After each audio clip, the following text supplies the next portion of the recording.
విజయవాడ అమ్మ కనకదుర్గమ్మ దగ్గరికి రా.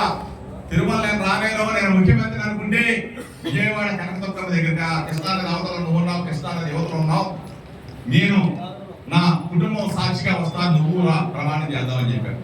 అది లేదు. తిరుమల రాలేను, అమ్మ కనకదుర్గమ్మ దగ్గర రాలేను అని అంటావా? నేనే స్వయంగా నా కుటుంబాన్ని తీసుకొని నీ ఇంటికి వస్తాను. నీ ఇంటికి వస్తే భగవద్గీత తీసి ప్రమాణం చేద్దాం. నేనే తప్పు చేయలేదని చెప్తా. జోగిరాజు తప్పు చేశాడని చెప్పు, నేను ఏ శిక్షకైనా సిద్ధమని చెప్పాను. ఇది కాకుండా లై డిటెక్టర్ టెస్ట్ భారతదేశంలో ఎవడో కూడా దమ్మన్నాడే కొడతారు, జోగిరాజు కొడతారు. లై డిటెక్టర్ టెస్ట్ సిద్ధమని చెప్పా. అది లేదు. ఇన్ని చెబితే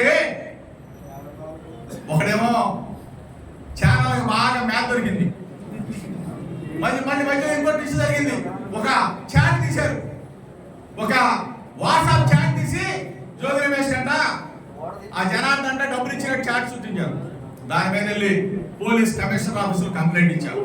కంప్లైంట్ ఇస్తే చెప్పా, ఇదిగో చంద్రబాబు నాయుడు, ఇదిగో లోకేష్, నా ఫోన్లు ఇస్తా, ఎక్కడికైనా వస్తా, నేను రెడీ, తప్పు చేశానంటే శిక్ష ఏంటని చెప్పారు.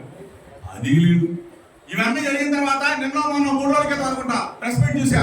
మీడియా మిత్రులు మీరు కూడా పని చెప్పాలి. చంద్రబాబు నాయుడుతో మాట్లాడిన తర్వాత వల్ల రామయ్య గారు, అంటే వల్ల రామయ్య మాట్లాడాడంటే చంద్రబాబు నాయుడు మాట్లాడాడండి. ఆయన ఒక ప్రెస్ మీట్ పెట్టాడు.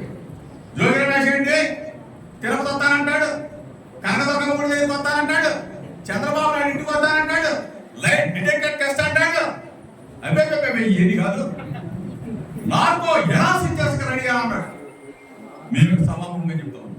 మీడియా మిత్రులు చెప్పాలా, వరద రామయ్య గారి ద్వారా చంద్రబాబు నాయుడు చెప్పాలా, వరద రామయ్య గారి ద్వారా లోకేష్కి చెప్పాలా.